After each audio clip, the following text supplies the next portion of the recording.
Hey there, ladies and germs. It's me, it's Ken. We're doing that affordable art fair thing here at the Metropolitan Pavilion. You probably remember our friends at the Vietnamese Contemporary Fine Art Gallery. That's Judith Hughes Day. She's over there, busy. And now we're going to get her husband, John, who's going to talk to us. Hey, John, how you been? Good to see you again. I'm the unpaid vice president. The unpaid intern. No, I'm a vice president. Vice president. Okay, that's even better. So actually, in this show, Judy's concentrated on several of her artists who have made significant museum presence. And either side of me is Jinti Tom Pung, whose work is in the Museum of Fine Arts, Boston. Beautiful. The World Bank, and several college museums. This painting is actually going to be the cover of a book, Queer Vietnam, by Stanford University Press. And Pung is of mixed ethnic heritage. So she used in this period of time the actual ethnic fabric as part of her work. Awesome. And, So, go ahead. so as we go through the gallery, what brought you to pick out these artists? What led you to the Vietnamese art scene? Well, first, the fair only lets Judy repeat one artist in the fall and the spring, and she usually does Fan Luan, who is her oldest artist. Oh, okay. And one of her bestsellers. Gotcha. And he's Because I was going to say, how does one come up with a premise to a gallery? Your focus is Vietnamese contemporary fine art. It's like a mother and her children. Right. So I was like trying to figure out how you came to want to do that particular focus. Because there were a lot of wonderful artists and no galleries. See, that's in 1992 when Judy started. see, that's amazing. So That's amazing. And you started it in Hong Kong. they could sell it from their bedrooms or Right. they didn't have any space. That's amazing. That's really great. Well, in those days, it's what you called resistance art or propaganda art. Right. And the actual artists who were mostly trained at the Academy of Fine Arts in Hanoi or Saigon, which dated back to a classmate of Matisse, Victor Tardieu, who started them through the colonial period. Sweet. So let's go through the rest of it. This is Phan Cam Tung, who's one of the leading art historians in Vietnam. He's written and translated widely. Very traditional. He grinds the minerals to create the pigment. Wow. And the bottom one is on silk. The top one is the same thing Tom Pung uses. It's dough paper, which is a very traditional handmade paper, which is now dying out. So the artist is supporting the last artisans who still make that paper.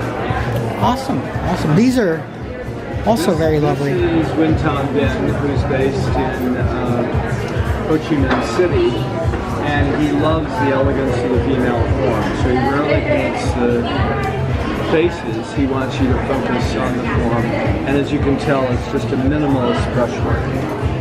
Awesome. This is very Again, surreal. is Ban Luan, we mentioned, and in North Vietnam, the peach trees are always shown at Tet, the Lunar New Year, for good fortune. I spoke with you guys and you guys connected us. And we stayed in touch. This artist, Trinh Quoc Chen, is probably the master contemporary lacquer artist, which is a 1,000-year tradition. Interestingly, he uses eggshell with the gold lacquer. He impresses wooden chops, as you can see in the bell.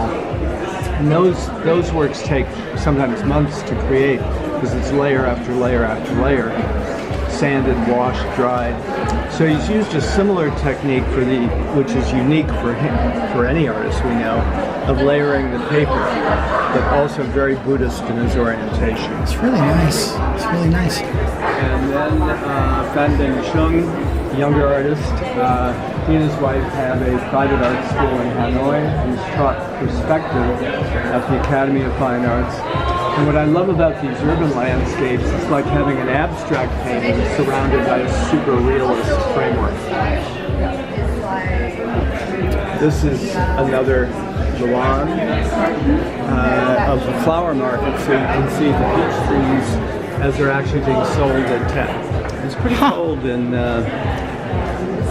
late January, early February in Hanoi. cold and day. Awesome, awesome.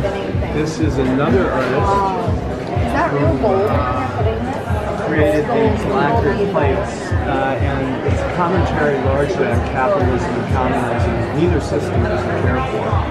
And all three, these two plates and two others were in the Wendy Museum exhibit on Vietnam and transition in Culver City, California. That's great. Not only could the collector say they have a museum quality work, they can prove it. That's great, great. So now you said you're heading back there soon. Yeah, we're going over. Judy's been to Vietnam probably 40 or 50 times. 40 or 50 times. I haven't even been to Staten Island that much, Judy. So how's the show for you? This is, how many times have you done affordable art? She's probably exhibited with the affordable in New York and other places 20 years.